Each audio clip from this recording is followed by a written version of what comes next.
All right. Okay. I think everybody can hear me. A bit loud. So this is meant to be somewhat entertaining to give you guys a feel of, when we started ROS Industrial, what were we thinking, and then talk about open source software, the ROS Industrial project, the consortia, and then ultimately Matt gave us an opportunity to get up on our soapbox and say, this is what we would have done, right? So that's kind of what we're going through. I'm just curious, how many people in this room were at the first ROS Industrial meeting? Awesome. You were, right? You were there. All right. So some of this information might be new to you guys, so hopefully this is informative at the very least. So how did all this get started? So in the very beginning, Willow Garage. Everybody's familiar with Willow Garage? That's good. They wrote ROS, right? A company in Silicon Valley. They released ROS 1.0 in January 2010, and kind of in short order, we started using it here at Southwest Research Institute. I got an email from Clay Flanagan, who was my manager at the time, and he said, hey, Shaun, there's this cool robotics project. It's called ROS. What do you think of it? And I saved this email, and I said, oh, that's nothing new. There's been lots of things like ROS. This thing's going to die in 2 years. Let's not even bother. So Clay ignored me, and he said, well, we're going to use it. We got all this autonomous vehicle work. I think it's great for that. So we started using ROS at Southwest Research for autonomous vehicle work. And that kind of worked so well, we started using it on the industrial side. And it was at that point that I realized, hey, if we're going to use ROS in industrial robots, then we need all these connections to industrial platforms, and those don't exist. And so we talked to Willow Garage, and they're like, the industrial space, that's so old. All those problems have been solved. Nobody's interested in that. Robots in the home, that's where it's at. And we're like, okay, fine, but we would like to use it in the industrial space, and maybe you guys could help us out. And so Clay, Paul, a lot of other people at Southwest Research gave me the opportunity to go to Willow Garage for what was supposed to be like 3 months, but turned into 6. And, essentially figure out how to use ROS on industrial applications. And, to this day, Paul maybe knows the story better than I do. I can't imagine why they thought that, why they agreed to that. It was such an incredible ask to say, okay, for 3 months of my time, I'm going to go work someplace else. And, the benefit is the software that we're just going to give away. So I give them a lot of credit for really seeing past, kind of what, people would see as maybe a bad idea and saying, hey, there's a greater purpose to this. So I put up there, that is the very first commit to ROS Industrial. Where's MotoMan? You should be happy. In the first commit message, the SIA 20. But you can see we did that in October of 2011, which is, a long time ago. As we started ROS Industrial, our goal was to be platform independent. We worked on the MotoMan robots to begin with. And then because I was in Silicon Valley and Adept was very close by, the second robot that ran ROS was an Adept robot. So I thought that was kind of interesting. And then, all of that kind of came together, and we decided, and I'm not going to steal too much of Paul's thunder, but within a year of that project, we decided, hey, we need some commercial help to get this going. And so a year later, we kicked off the ROS Industrial Consortium. And Paul's going to talk more about his ideas behind that, but I kind of want to give you an idea of where we came from. All right, so I saw this picture, and I was talking to my wife, and I was like, this comes from a video, and I'm like, I couldn't shave before I did the video, and then I woke up this morning, and I was like, ah, forget it, I'm not going to shave again either. You will notice this person has less gray hair. That's a bit depressing.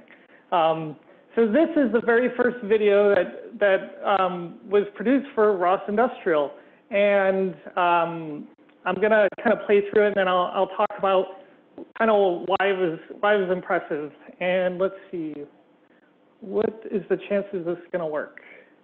Is it a matter of playing the video? Yeah. Mm-hmm. It does not appear Oh. that the video turned. Oh, that's a bummer. Okay. So, actually, this is great because there is nothing more painful than watching myself on the screen. It is the worst pain ever. So, but when you watch this and you see this video, there's actually nothing impressive about it. We basically took ROS as it was, we connected it to a Motoman robot, and we made whatever ROS wanted the robot to do, that's what the robot did. And you know, I watched it, you know, just a couple of days ago, and I'm like, why did this matter? And I forgot that the most important thing was ROS had existed. We couldn't convince anybody in the industrial space to take it seriously. And one of the reasons, a big factor, was nobody saw it run on their robot. They just saw it run on a PR2 or a small mobile TurtleBot. Nobody was impressed by these things because they looked at it and they're like, oh, that's just a lab setup, right? You know, that's what a bunch of grad students would do. And so while I think what we did technically wasn't very difficult, the impact that it had, it showed, hey, here's this thing, ROS, and it is running industrial-grade hardware. And at that point, it wasn't a big leap for them anymore. They could say, oh, okay, I have this powerful architecture, how can I apply it? All right, so one of the things I like to look back on is, you know, what did we get right when we were starting ROS Industrial?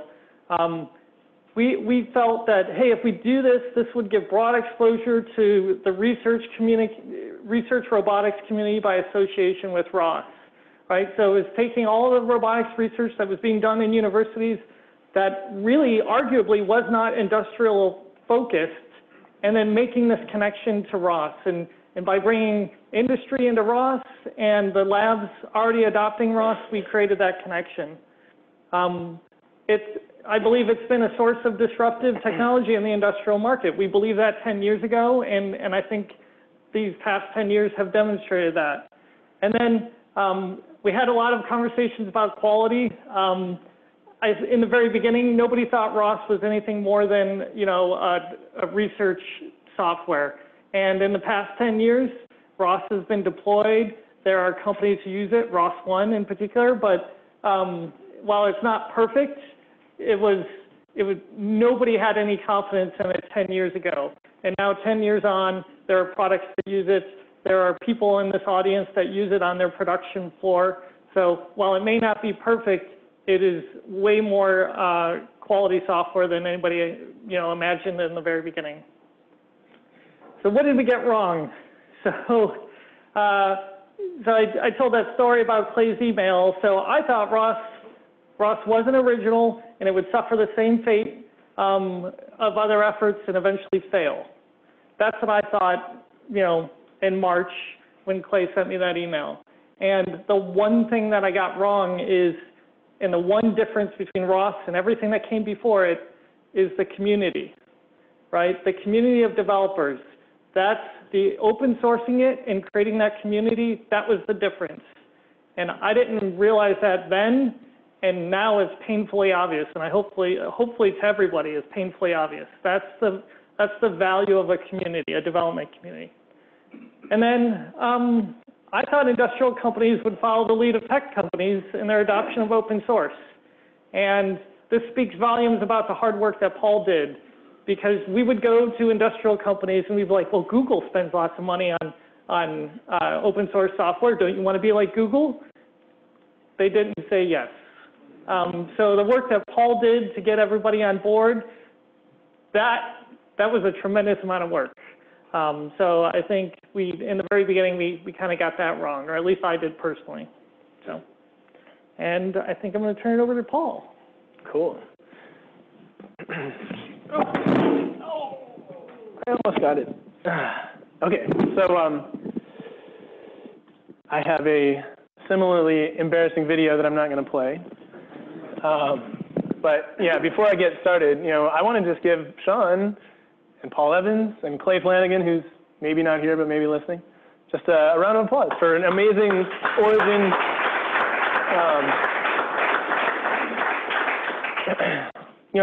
I do say, Clay really lit this on fire, but it took Shaun's effort and it took Paul's kind of vision as a manager to bring it to fruition. And so a lot of just kind of what the fruit that we've borne over these years is because of that taking of a risk, and just want to get that out up front. So back to silly presentations from 7 years ago. Wanted to do a little retrospective on why we would start a consortium.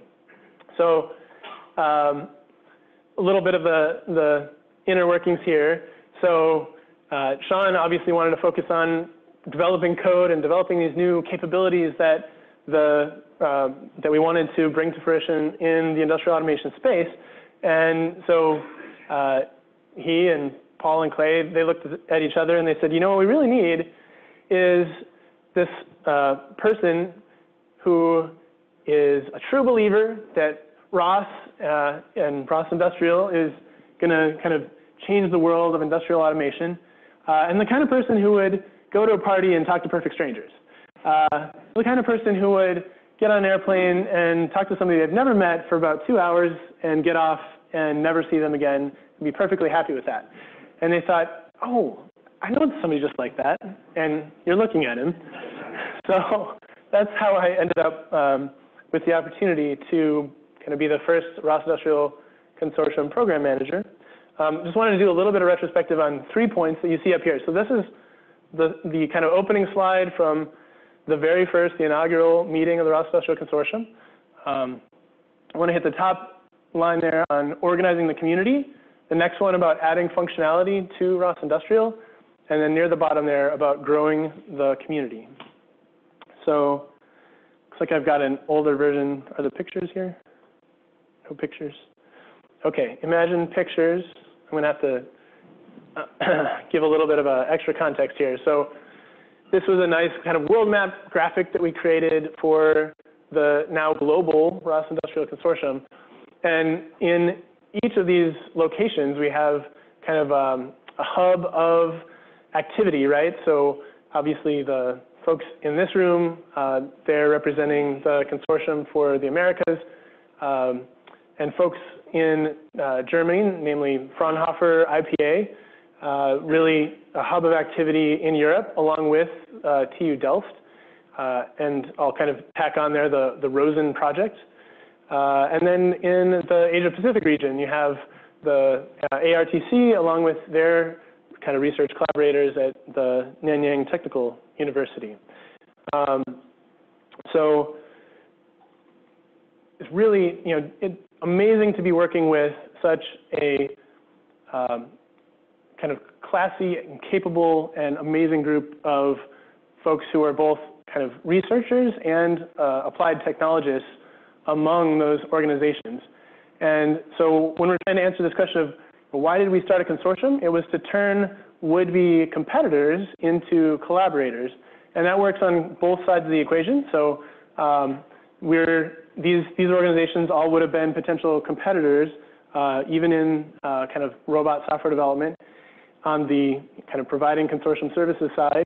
And then when you look among our membership that we'll get to in a minute, we've made all of you into collaborators, and who among us might have also been competitors. So answer one to why did we start a consortium? It's because this created collaboration out of what would have become otherwise competition. So the second reason that we talked about starting a consortium was that we wanted ultimately to do something together, right? And this is the do something was about creating capabilities for ROS Industrial that weren't kind of already available in ROS, that were kind of specific to manufacturing automation. And as Matt brought up earlier, just emphasizing that ROS Industrial is essentially a special interest group among ROS users, right? We're not supplanting ROS in any way. These are all libraries that are kind of additional to the ROS core. So I made a little list of kind of notables here that I wanted to make sure and mention.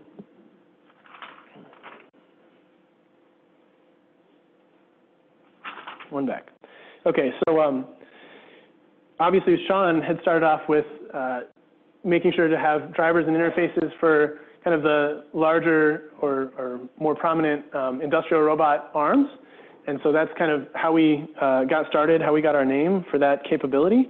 But pretty quickly we came along with the industrial calibration library, with the Qt Creator plugin, with the MT Connect bridge from ROS over into machine tool land, the reach analysis tool, scan and plan, which continues to live on. I love that that's such a useful tool and continues to get better and better over time. The Descartes planner also has Shaun's fingerprints on that. All these different mesh generation tools and things that scan and plan needed. So you can see we also just kind of representing how many repositories that involved, and would also add to that things like Factory in a Day and Rosen that are wholly independent but still affiliated with the ROS Industrial effort. The third there was we wanted to start a consortium to grow this community. And so the first year of the consortium, we had 13 members there on the left, and really just so honored that you all have kind of represented the growth over time of this consortium to now over 80 members. And Matt, you can tell me the exact number. But there's a number of dimensions I'd like to point out to what you're seeing here that make this significant, right? Because when we started, we wanted to cut across a bunch of different dimensions. So we wanted to cut across different market segments. So you see folks here from aerospace companies, automotive, heavy manufacturing, heavy industries, consumer product manufacturing, logistics. You also see other dimensions, right? You've got various levels in the supply chain. So you have your end users and integrators and the researchers, nonprofits, and folks who are supplying the OEMs, right? All of them are represented here, and all of that diversity was conceived on that first meeting, as we're very intentional about wanting to kind of bring in everyone from across all those different types of entities. And in kind of the closing remarks as far as the consortium is concerned, just wanted to kind of take some stock of things that we have accomplished to date and maybe some encouragement about the best is yet to come. But the consortium has already borne fruit in some very tangible ways, right? And these different projects represent a number of those ways I'd like to point out. So if you just kind of look across these, you have mobile manipulation, you have static robots, so permanently mounted manipulation. You have a whole wide variety of different arms, right? Yaskawa, ABB, FANUC, UR. You have various industries shown here, whether it's logistics or some kind of a manufacturing assembly or the aerospace industry, right? And we're obviously proud that it's making a difference commercially, that a ton of different companies are starting up using ROS and ROS Industrial to make robotics and automation work commercially in the world, so kind of these new robot startups. Love the picking challenge win there in 2016. And one of our kind of community, Pfizer, is a company that spun out of the team that won that award. So at this point, I'll turn it back over to Shaun to talk a little bit more about what is possible in the future. All right. I didn't break my microphone. Good for me. So yeah, thanks, Paul, for giving us that kind of origin story for the consortia. I do think just cross-cutting is across the membership is kind of one of the amazing things about this group, and that took a lot of work to actually seed it from the beginning with that in mind. So here's where I get on my soapbox, and I'm like, I'm an old man, and this is the way I think things should be done. But really, Paul and I sat down and we're like, what are some good ideas that we had in the beginning that we couldn't really achieve when we were 13 members in a consortia, right? And when we were just, ROS Industrial in the United States.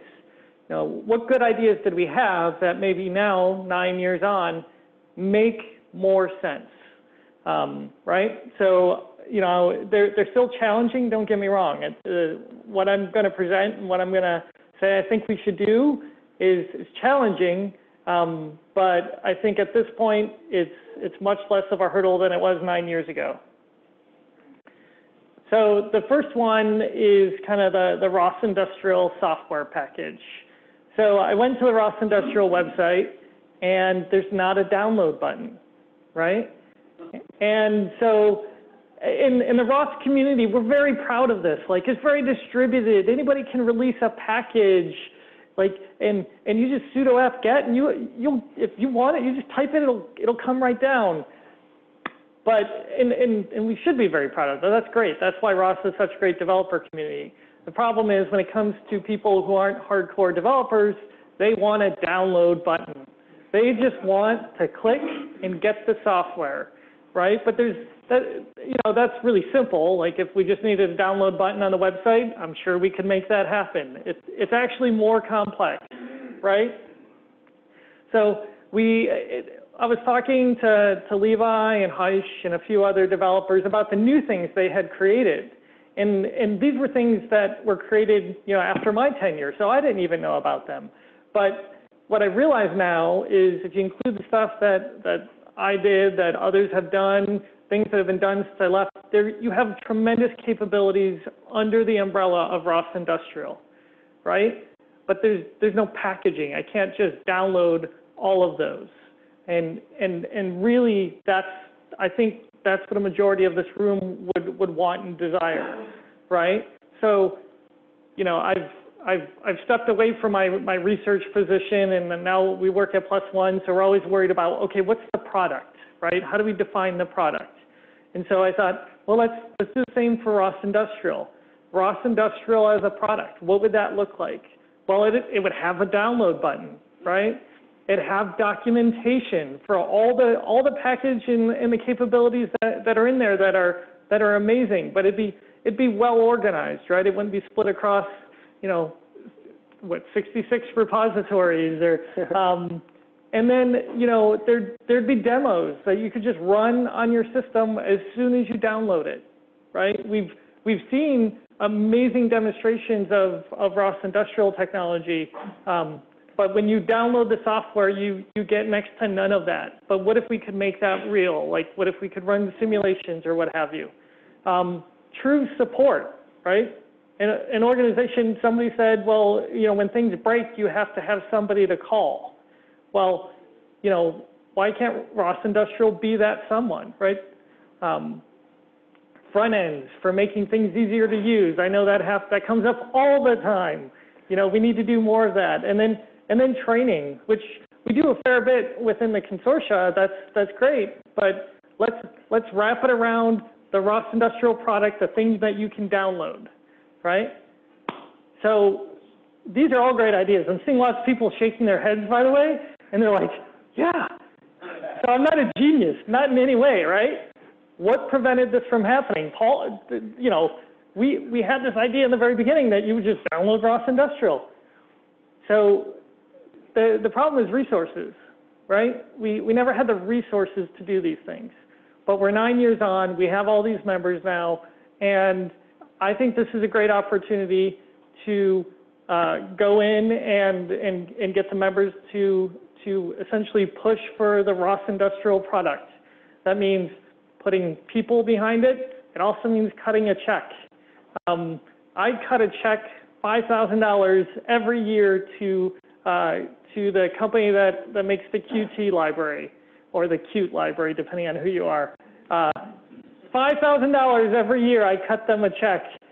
We can cut a check to ROS Industrial every year for $5,000, and if everybody in this room did that, you could get to the ROS Industrial software package in pretty short order. I'm challenging you guys to make this happen. So that's idea number one. Again, I'm not a genius. I'm sure everybody had thought of this already. All right, so the other thing we thought of is, you know, in the very beginning, ROS Industrial was about robots. And that was fine because that's what ROS was about. But really, the idea that I thought we had was not open source software for robotics, because Open Robotics had that idea, right? We were going to introduce industrial people to it, but that wasn't our idea. What I thought is, as soon as we could get industrial manufacturers and end users and everybody in that space, that market, interested in open source, that ROS Industrial would become an open source manufacturing organization, right? So look beyond ROS. Look at all the other things that we do in manufacturing that require software, that requires very expensive software.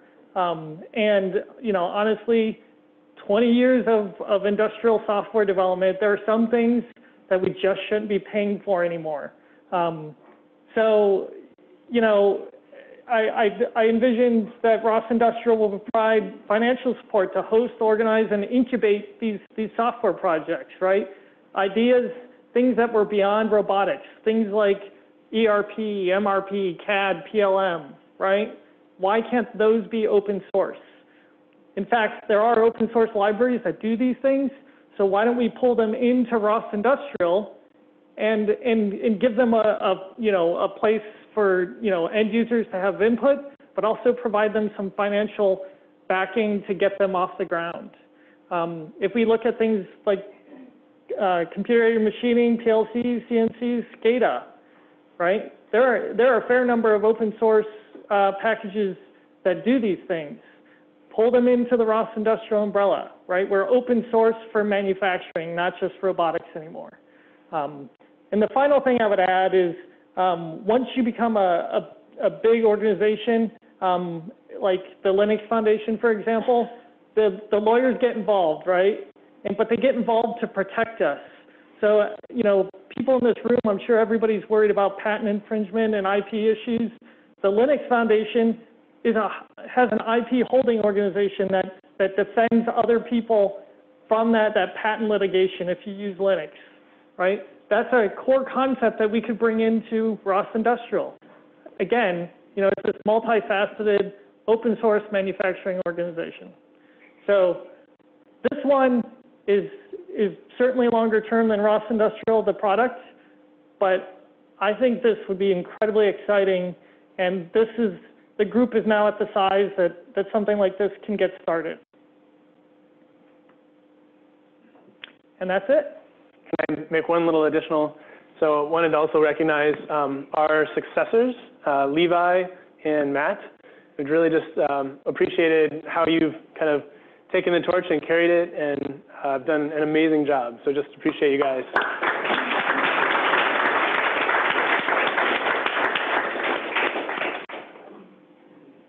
All right, thanks. We have a few minutes for questions. Anyone have questions for Shaun and Paul? Roger. So now that you're Can you use your mic? CTO of a startup company that built its foundation on ROS, so what have you contributed? Can you use the mic, Roger? Just press the button and release. So Shaun now is the CTO of PlusOne, which built its software based on the foundations of a lot of the ROS developments. What have you given back to the ROS community?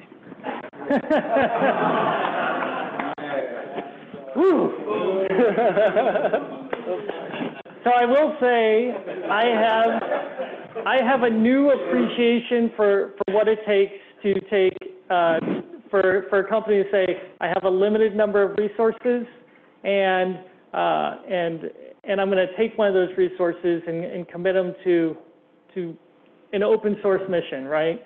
Where there's not a direct benefit to me necessarily. It feels like Roger wants to answer, but what I will say is we have given back some, and you know, as we grow bigger, that's a core piece of what we want to do, and we hope one day to get to, you know, the size of 50 people where we could carve off one or two to do this kind of development. But yeah, I do have a new appreciation for how hard that is. I don't regret pushing any of you guys to do it, by the way. And I think you should push me, right? So I appreciate the question.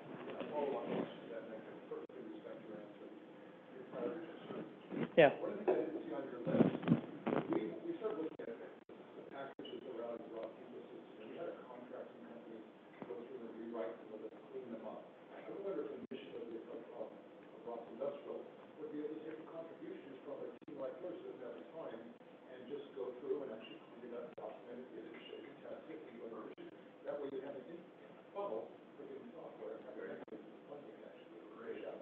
Yeah, I totally agree. That is something that needs to happen. You know, in the beginning when we started ROS Industrial, we basically had to admit that we didn't have all the good ideas, right? But maybe we were good at execution. And so I see the ROS Industrial organization, the ROS Industrial product, as one of execution. And it's taking good ideas from the community and pulling it together and pulling it into something that's, you know, high quality, well documented, and again, the download button. Yes, David Leeson. Sorry, but connecting with the download button, and I must say I'm really pleased to hear that kind of commentary on it, because I was expecting some resistance to that point of view. I was thinking I was going to be in a room with primarily roboticists and people with deep software development background as opposed to kind of traditional industrial automation point of view, and hoping that the need for that would be less recognized, right, given the skill set. So, given that you recognize that need, I think what would really help would be the, you know, kind of that open request to say, hey, you guys can fund it. If you put out that development accolade, you put a price tag to it, a timeline, I think most of us in this room would be willing to write a check for that. We want to know, you know, when and how much. So, Yeah, and that's 100% fair. I mean, nobody's gonna fund something that doesn't have a plan behind it and you know, a reasonable good expectation of success. My challenge is kind of to Matt and others who know how to make that happen to put that plan together, and so that we can just, you know, write the check, so to say. Excellent, thanks, David. Yes, Dave Coleman. Yeah, I love you just grilled them on the open source releasing from PlusOne, but I want to just give a counter and just a shout out to you guys. In addition to all the history you guys have with ROS Industrial, just you guys encouraging me to take up the flag on Move It when it was dropped after Willow Garage, and so yeah, just thank you for that as well, Paul and Shaun. Yeah. Cool. Well, thanks, Dave. We're excited for what you're doing, and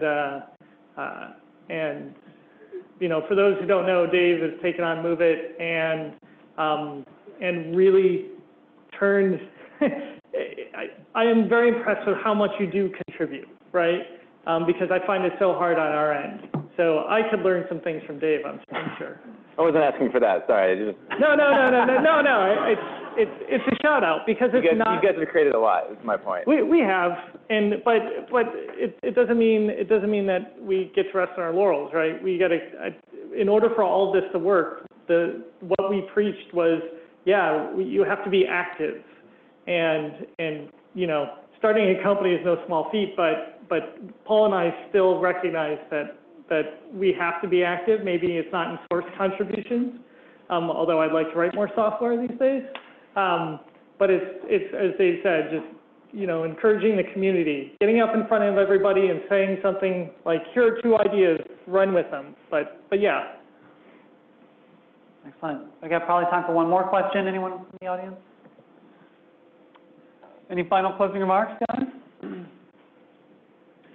No. Over now. Well, we'll be visiting PlusOne later this afternoon, and we wrap up the tours. So with that being said, let's hear it for Shaun and Paul.